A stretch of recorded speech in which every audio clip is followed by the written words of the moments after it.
باخبر ذرائع نے دعویٰ کیا ہے کہ سابق ISI چیف فیض حمید کو اگلے چند ہفتوں کے دوران اپنے خلاف کورٹ مارشل کی کارروائی مکمل ہونے کے بعد سخت ترین سزائیں سنائے جانے کا امکان ہے۔ ذرائع کا کہنا ہے کہ فیض حمید کا سزا سے بچنے کا کوئی امکان نہیں، کیونکہ کورٹ مارشل کا سامنا کرنے والے فوجی افسر کے پاس وعدہ معاف گواہ بننے کی آپشن نہیں ہوتی۔ ایسے میں اگر وہ اپنے سابقہ باس عمران خان کے خلاف وعدہ معاف گواہ بن کر اپنی جان چھڑوانے کی کوشش کریں گے بھی تو ایسا ممکن نہیں ہوگا۔ مبصرین کے مطابق جنرل فیض حمید پر فرد جرم عائد ہونے کے بعد اب ان کے خلاف آرمی ایکٹ کی دفعات کے تحت کارروائی جاری ہے۔ سنگین الزامات پر جنرل فیض حمید کو عمر قید اور سزائے موت جیسی سخت سزائیں سنائی جا سکتی ہیں۔ تجزیہ کاروں کے مطابق جنرل فیض حمید پر عائد کردہ الزامات کو دیکھا جائے تو ان کی معافی کے امکانات معدوم ہیں، کیونکہ فوج میں بغاوت ریڈ لائن تصور کی جاتی ہے۔ ایسے جرم میں ملوث کسی بھی شخص سے کوئی رعایت نہیں برتی جاتی اور اسے ہر صورت نشان عبرت بنایا جاتا ہے تاکہ باقی اہلکار بھی اس کے انجام سے سبق حاصل کر سکیں۔ دوسری جانب جنرل فیض حمید پر فرد جرم عائد کیے جانے کے بعد یہ سوال بھی اٹھایا جا رہا ہے کہ جنرل فیض حمید کو چارج شیٹ کرنے میں تاخیر کیوں ہوئی۔ دفاعی تجزیہ کاروں کے مطابق جنرل فیض حمید کی ریٹائرمنٹ کے بعد سیاسی سرگرمیوں سمیت ان کی دیگر چیزیں سامنے آ رہی تھیں۔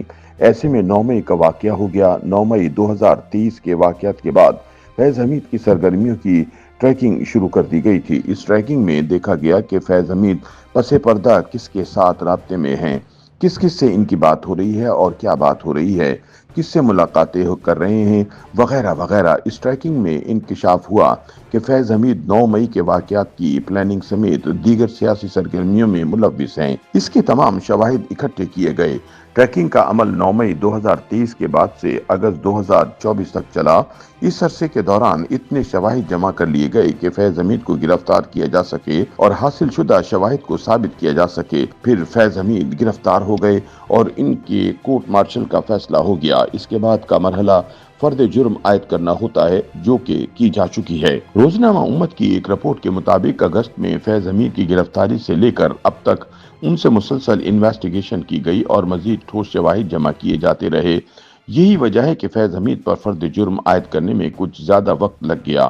تجزیہ کاروں کے مطابق اگر معاملہ فرد واحد کا ہو تو عموماً کارروائی تیزی کے ساتھ آگے بڑھتی ہے، لیکن فیض حمید کا معاملہ چونکہ فرد واحد کا نہیں اور ان کے ساتھ دیگر لوگ بھی شامل تھے، لہٰذا یہ عمل ذرا طویل ہو گیا، کیونکہ انہوں نے دوران تفتیش جن دیگر لوگوں کے نام لیے اس بارے میں بھی تحقیقات کر کے ٹھوس شواہد حاصل کرنے تھے۔ اس سوال پر کہ فرد جرم کے بعد اگلا مرحلہ کیا ہوگا، دفاعی تجزیہ کار بریگیڈیئر ریٹائرڈ آصف ہارون بتاتے ہیں کہ فرد جرم عائد ہونے کے بعد اب باقاعدہ کیس کی سماعت شروع ہوگی اور معاملہ سزا کی طرف جائے گا۔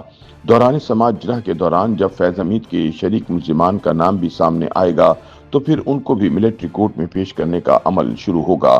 ٹھوس شواہد کی بنا پر انہیں سزا سنا دی جائے گی۔ اس سوال پر کہ سزا سنائے جانے کی صورت میں فیض حمید کو کتنے فورم پر اپیل کا حق ہوگا، آصف ہارون کا کہنا تھا کہ انہیں پہلے آرمی چیف سے اپیل کا حق ہوگا، اس کے بعد وہ اپنی سزا کے خلاف ہائی کورٹ اور پھر سپریم کورٹ سے رجوع کر سکتے ہیں۔ سزا معاف کرانے کا آخری فورم صدر مملکت سے اپیل کا ہوگا۔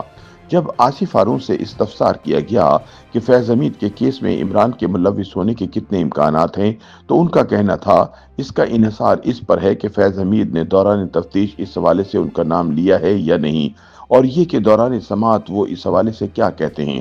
اگر فیض حمید یہ کہہ دیتے ہیں کہ انہوں نے سب کچھ عمران خان کے کہنے پر کیا تھا یا 9 مئی کی پلاننگ میں بانی PTI بھی شریک تھے تو یقیناً عمران خان بھی اس کیس کی زد میں آ جائیں گے۔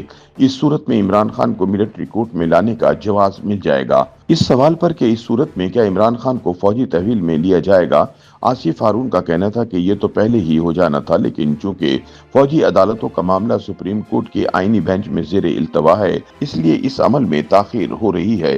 اگر فیض حمید ملکی خلفشار اور 9 مئی کے واقعات میں عمران خان کے ملوث ہونے کا اقرار کر لیتے ہیں تو پھر بانی PTI پر ملٹری کورٹ میں مقدمہ چلانے کے حوالے سے حکومت کا کیس مضبوط ہو جائے گا۔